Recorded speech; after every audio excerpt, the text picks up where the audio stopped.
stand. Hit myself in the face, off to a ripping start. I lost some weight recently. Thank you. Yeah, it was good for my health, not as good for my comedy. I lost 10% of my weight, but half my jokes. So it was time to lose the weight, though.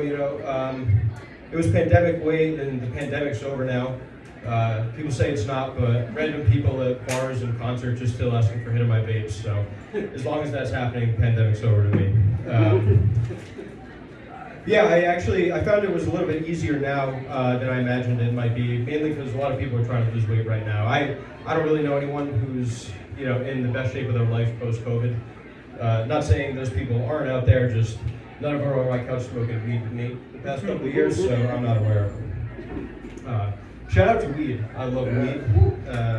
Yeah. I'm trying to get a little bit more proud of that, break some of the negative stereotypes associated with being a stoner. Pejorative term, by the way.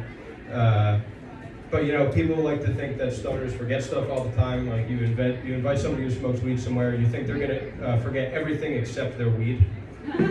Other things, people think that people who smoke weed are lazy, right?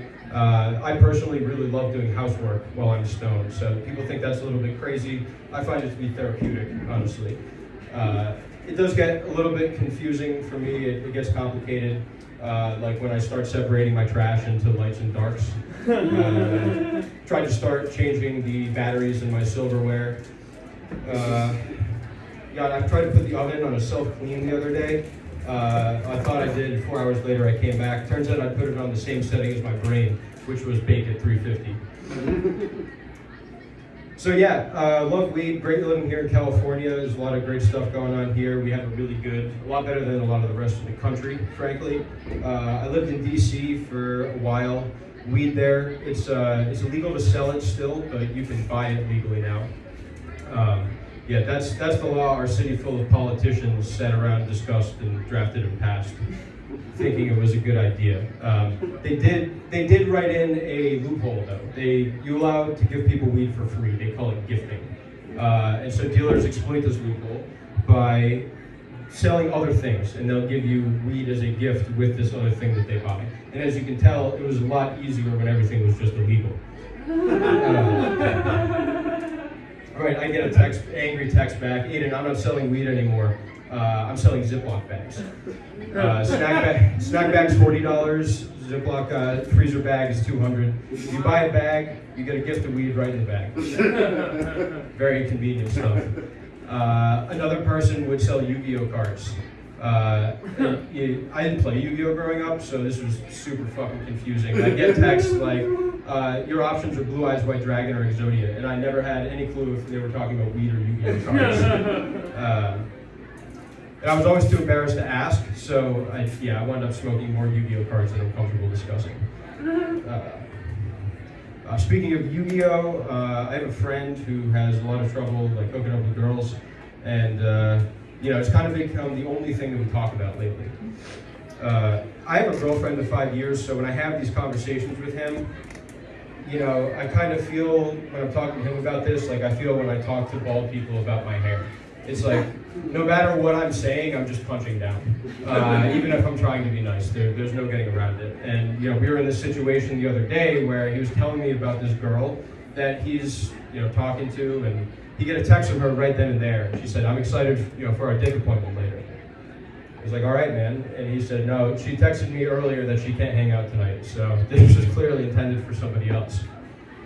And then, he turned and he asked me what a dick appointment was. And at that point, I had to tell this very dejected man what it was that he was missing out on without being condescending. Probably one of the most impressive things I've ever pulled off in my life. See, for anyone in the audience that doesn't know, a dick appointment is basically like a booty call. You just set it up in advance. It's in your calendar. You have a little eggplant emoji as the marker to indicate what the occasion is. And it's kind of like taking a trip to the doctor's appointment, where a booty call is a trip to the emergency room, very, very last minute. So he turns to me and he says, I probably never heard of this because no woman with days to think about it ever winds up sleeping with me. So he doesn't know too much about dick appointments, but he's very familiar with the concept of disappointments. All right. Yeah, I tell that joke, and old people get really mad at me, honestly. They get mad at the way that young people use the English language. They say it's an abomination. And I love that feedback from that age generation because I fucking hate old people. And the way that they try and tell us that they're better than us, we don't need to talk a certain way. I think the things that they say are really like sneaky appalling and more disgusting than anything we come up with. Like, I walked into that fancy shaving store in the mall the other day, and the guy behind the counter, the Silver Fox, immediately tried to sell me on some razor blade by telling me to have my face feeling smoother than a baby's bottom. That's a sales pitch for pedophiles, man. Like, there's no two ways about that. Why are you trying to sell me on a razor by talking about a baby's ass? Right? The metaphorical standard for smoothness should not be creepy. We need to change it. So after some back and forth with this guy about whether or not I did want my face to feel like the ass of an infant, I was like, look, dude, stop. I don't care what blade you sell me. I just needed to chop up cocaine.